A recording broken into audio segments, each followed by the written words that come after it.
some of us, maybe we're waiting for the second coming of Christ na magpapakita po siya in between of heaven and earth.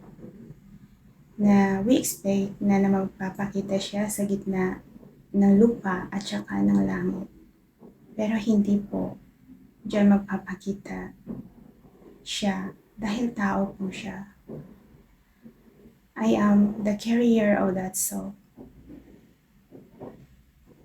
Yung twin flame journey ko ay bahagi lamang para makilala ko yung sarili ko, yung nakaraan ko. Dahil sa pagpili ko ng pag-ibig. Kung bakit naging ganito ako. I am just a normal person, like everybody.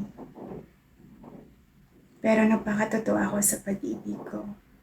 Na kahit saan ako dalhin, nagiging honest po ako. From heaven to earth, nagiging totoo po ako sa nararamdaman ko para sa Kanya. Kung nasubaybayan niyo po yung twin flame journey ko, na gagawin ko lahat para sa taong minamahal ko, na handa akong i-overcome lahat para sa Kanya. Na iisang tao lang dati yung pinapangarap ko na iligtas. Pero ito ay isang instrumento lamang para matuto ako ng lesson na dapat ko matutunan. Dahil yung karunungan na natutunan ko ay karunungan na kaya niya iligtas yung isang katauhan kung ito ay ibabahagi ko sa inyo. Kagaya nyo rin ako. Tao ako na may puso. Pero magkakaiba po tayo ng kasagutan sa buhay at pinipili sa buhay. Kung magiging sino tayo, yun ay kung ano yung pinili natin sa buhay. At ang pinahalagahan ko ay ang pag-ibig kung bakit nakilala ko yung sarili ko.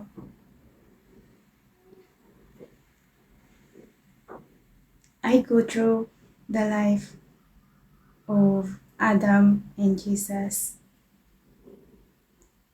para maintindihan ko yung buhay nila nung panahon nila. Dalawang tao na magkakaiba yung katawan nila, magkakaiba yung pangalan nila. Bawat physical na katawan, iba yung naging experience nila sa buhay. Bawat cycle ng buhay nila, meron po silang knowledge and understanding na iniwanan. Kaya nag-go through it ako sa life nila para maintindihan ko. Dahil ang nakaraan ay stepping stone lamang para maitama ito in the present time. Kaya po, kung nasa katawan ko man po, yung kaluluwa na nagbuhay sa kanila dati, yun din po ang bumubuhay sa katawan ko ngayon. Na nagtuturo ng knowledge and understanding sa inyong lahat based on my experience sa twin flame journey ko. Kung wala yung twin flame journey ko, wala din po ako sa kalagayan na to. At wala din po akong karunungan na ituturo. Isang instrumento lamang ang twin flame journey ko para makilala ko ang nakaraan ko.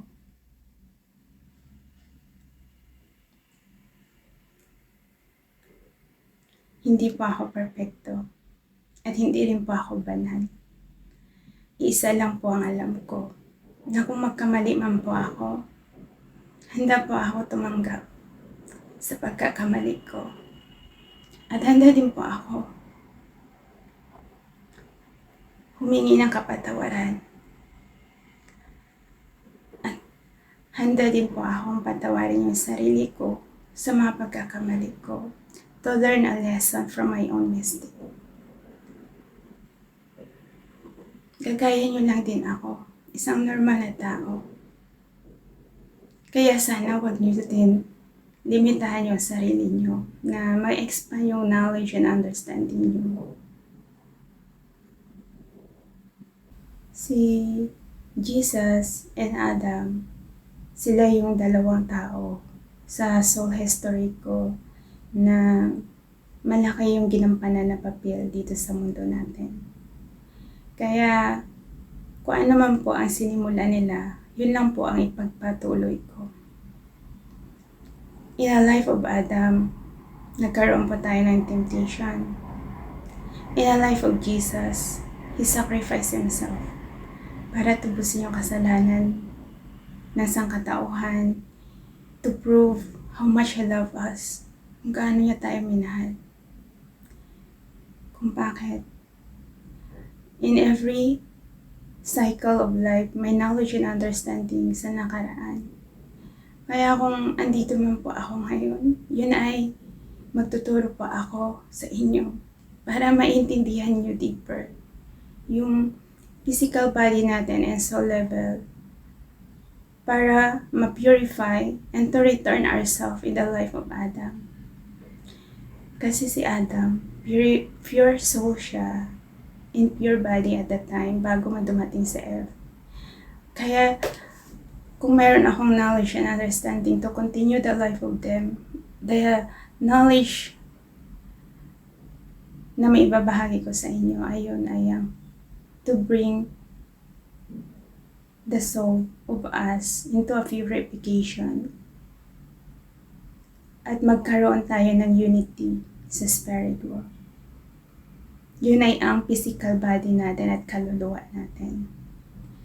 Na magkaroon tayo ng deep knowledge and understanding about our own body. Na magkaroon tayo ng self-awareness about our own self.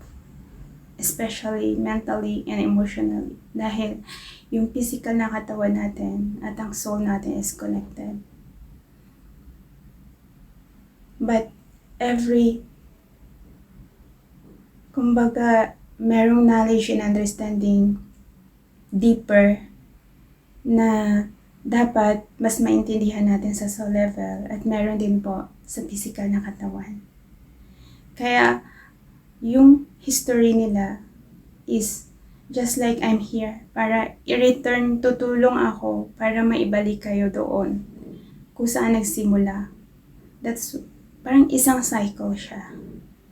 Kaya mag-e-end yung cycle doon. Pag na-purify niya na ng isang physical na katawan, yung sarili niyang soul and body, pag nag-unite yun as a pure body and pure soul, yun po.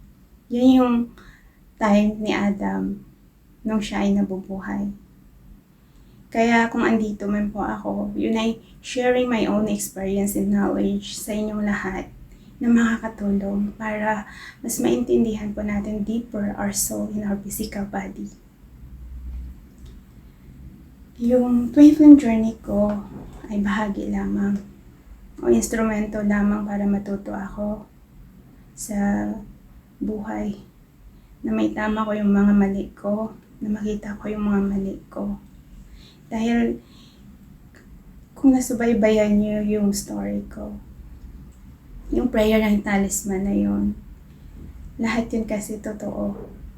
Dahil sabi nga doon sa talisman na makikita, yung prayer na yun ay connected sa Creator. Yes. Dahil nung na-overcome ko lahat ng fear ko, nakita ko yung higher self ko na naghihintay sa akin. At the end of the tunnel, kung bakit nagpipreach na ako ngayon sa inyo to share my knowledge and understanding. Natutunan ko kung paano mahalin yung sarili ko, nakita ko yung sarili ko dahil sa past history ko. At kasi once na malaman po natin kasi yung past history natin o yung past life natin, dapat yung physical na katawan natin is ready to accept the truth. Dahil kung hindi, it will bring us into suffering in life. Kagaya ko po, i-share ko lang sa inyo. Nung nalaman ko yung past life ko, umiyak ako ng buwan bago ko natanggap. Until one day I realized to myself, why I am crying? Because of my past. Bakit kung uubusin ko ba luha ko? Kung sasaktan ko sarili ko, mababago ko ba ang nakaraan? Di ba po hindi? So that is a self-realization sa sarili po natin. Self-awareness. Na kung ano man nangyari sa nakaraan, stepping stone lang po natin yun in this present time. Dahil sa past natin, we'll learn a lot of lesson. But we could not change our mistake. But we can start in the present time to make things right by doing forgiveness for all the hurt event na nagdulot sa atin ng trauma sa buhay. Yung dapat natin matutunan na i-let go by doing a forgiveness in our life. Dahil ang proper way of cleansing our soul is doing forgiveness. In this physical world, kailangan kasi yun natin tanggapin mentally and emotionally. Dahil doon tayo magsimula mag-cleansing sa soul level natin from our childhood trauma. Kailangan natin po yun, magkaroon po tayo ng self-realization sa buhay natin to clear all the negative energy na naka-attach sa soul natin. Dahil kung i-deny natin yun sa sarili natin, it will manifest by itself. Kung bakit paulit-ulit yung mga suffering na dinanas natin, yung mga problema na dinadanas natin, is all the same dahil po yun sa law of attraction. Mahalaga din po na matutunan natin yung law of attraction dahil malaki po ang side effect ng law of attraction sa buhay natin. Nung nalaman ko na si twin ko pala ay carrier of the soul of Eva, tapos ng panahon ni Jesus, yung pangalan niya si Mary Magdalene. Yung love story ng dalawa na yun yung nag-manifest in this present time kung bakit yung pag-ibig na naramdaman ko sa kanya ay sagad-sagad hanggang kaluluwa namin na ang hirap-hirap po talaga i-let go. Na nagkakilala lang po kami less than 48 hours. Yun lang po yung pinagsamahan namin dalawa. Pero yung pag-ibig is deeper. Kaya yung love na yun ay hindi nabuo in this physical world. But that is the love story na nakaraan namin. Na sabi ko, akala ko mabibigyan ko siya ng happy ending. Pero hindi kasi naging handa yung twin ko to accept the truth. Kaya nag-struggles siya mentally and emotionally by doing forgiveness or letting go, acceptance of what is happening in the past. Doon siya nag-struggle. Instead na harapin niya yung katotohanan, tumakbo siya.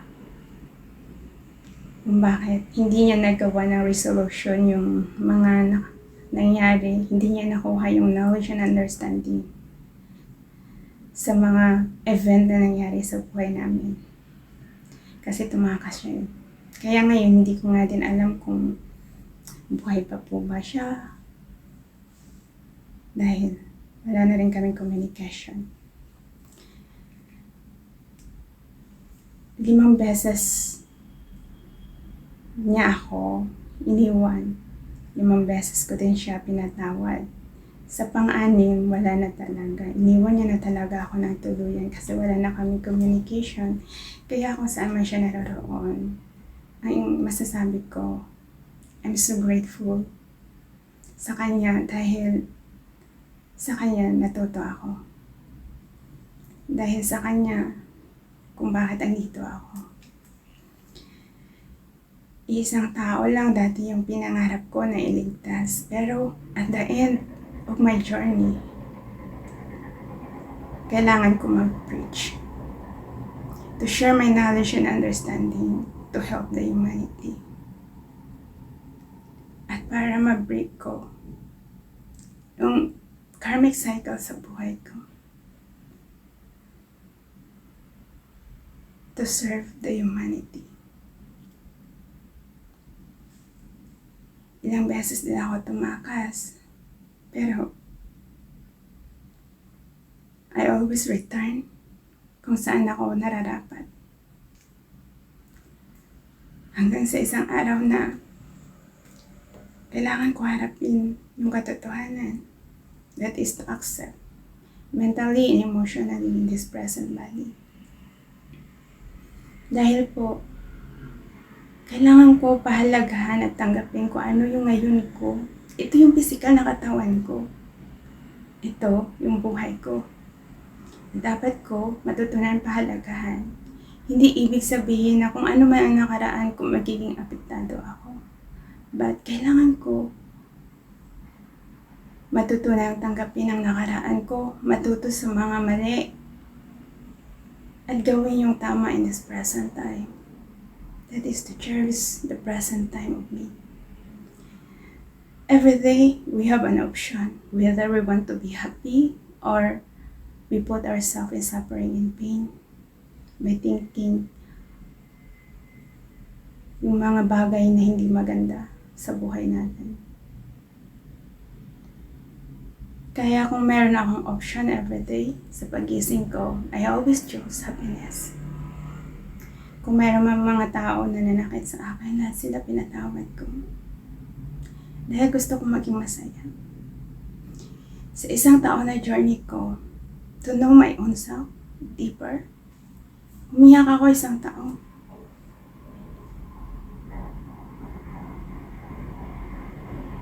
Pasalamat na lang ako na in love ako sa loob ng isang taon. Kaya ako na-survive yung journey ko. At andyan din po kasi yung mga light being na nag-support sa akin sa journey ko na to. Kung wala sila sa tabi ko, matagal na akong wala.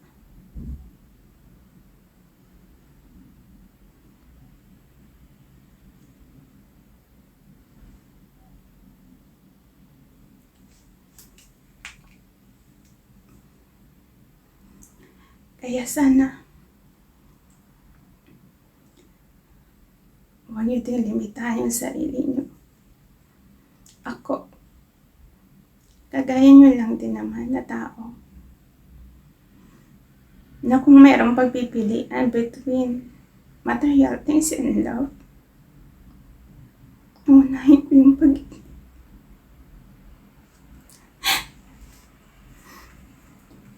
Ito yung dahilan kung bakit ako nakilala ko yung sarili ko dahil sa pag-ibig.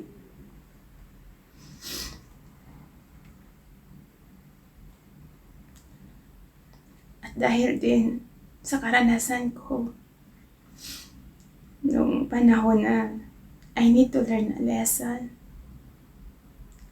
Lahat ng hirap dinaanan ko, kaya alam ko kung gaano kasakit at kahirap ang mabuhay sa darkness, kung bakit pinili ko na makita yung liwanag and to live my life in the light.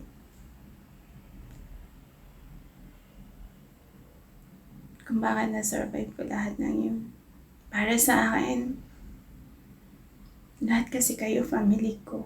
Pag sa soul level, meron akong family. Kapag sa physical world, kayo yung family ko. Kung bakit kailangan ko pahalagahan yung dalawang family ko. Dahil hindi naman ibig sabihin na a family na inanggaling kayo sa isang dugo. But a family is andyan ka when the time you need it. Dahil hindi ko din mabubuo itong journey ko kung wala yung mga tao na tumulong sa akin sa field of spirituality. Bawat isa sa atin, iba-iba yung gift natin in the field of spirituality. At dahil sa mga different gift natin, nagamit ko din yung gift nyo to understand myself at that time that I need. Kaya,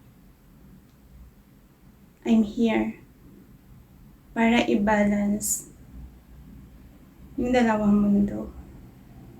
Yung tulungan kayo na ma-purify nyo yung soul nyo and to align your soul into your physical body. Yan po yung time kung saan si Adam is pure body and pure soul bago dumating sa Eve. Kaya kung ang buhay ni Adam ay nagkaroon galing siya sa pure body and pure soul, nagkaroon siya ng temptation, pagdating naman sa life of Jesus, yung buhay niya doon is sinakripisyo niya yung sarili niya para i-save us, para patunayan how much He love us. Handa niya isakripisyo yung buhay niya dahil sa pag-ibig niya sa atin, mailigtas lang tayo. Pero hindi siya nag-last forever. Kung bakit ako, ipagpatuloy ko lang kung anong sinimula nila. Yun ay tutulong ako sa inyo para maintindihan nyo yung about sa soul natin and a physical body.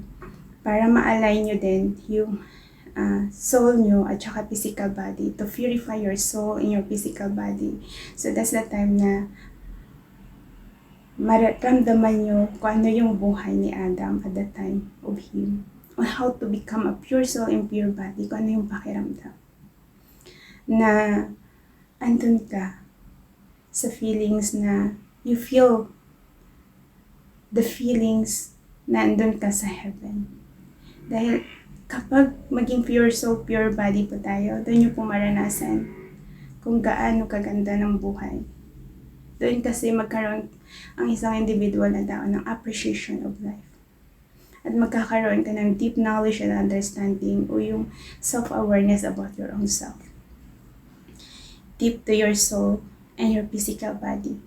Dahil tayo binubuo ng kaluluwa at ng physical na katawan na dapat magkaroon po tayo ng self-awareness about it.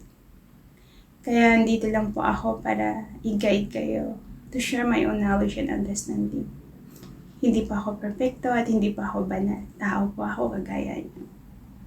Na handang tumanggap sa pagkakamali, handang humingi ng kapatawaran, at handa pa ako patawarin yung sarili ko sa pagkakamali to learn a lesson. Pero naging totoo ako sa pag-ibig ko, lalo na nung nakilala ko yung twin ko. At ito ay nagbigay sa akin ng knowledge and understanding para makilala ko yung sarili ko ng buong buo. Kaya marami pa akong ituturo sa inyo dahil dati hindi ko din alam kung saan ako magsimula. Pero nagsimula din ako nagturo ako kung saan ako nagsimula. Dahil after year 2022, nag-struggle pa yung utak ko kasi sa dami ng knowledge and understanding, hindi ko alam kung paano mag-sorting, saan ako magsisimula. Kaya 2022, inayos ko muna yung love story ko. Doon ako nag-focus. Kaso, niwan pa din ako. Kaya 2023, dito na ako nagsimula at pinuo yung sarili ko na mag-preach.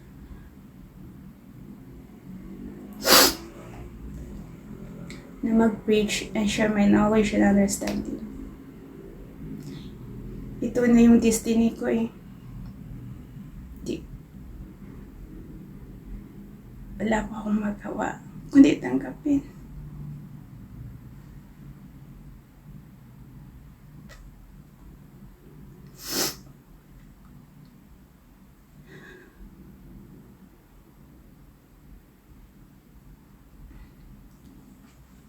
Yung nakaraan ko, party lamang.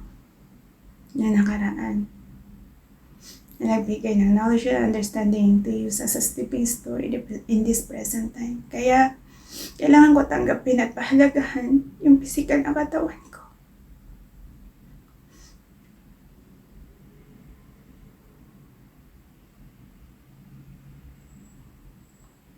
And to maintain the balance. Especially in our mental and emotional feeling. Kung bakit ako nagiging balance. Kung meron man tayong pagpipilian araw-araw, I always choose happiness over anger. Dahil everyday gusto ko magiging masaya. Naranasan ko na lahat ng hirap. Ayoko na pong maranasan yun ulit.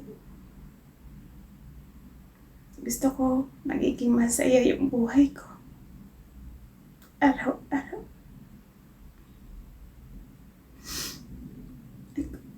At kung nakikita niyo man akong umiiyak, siguro is a part of appreciation.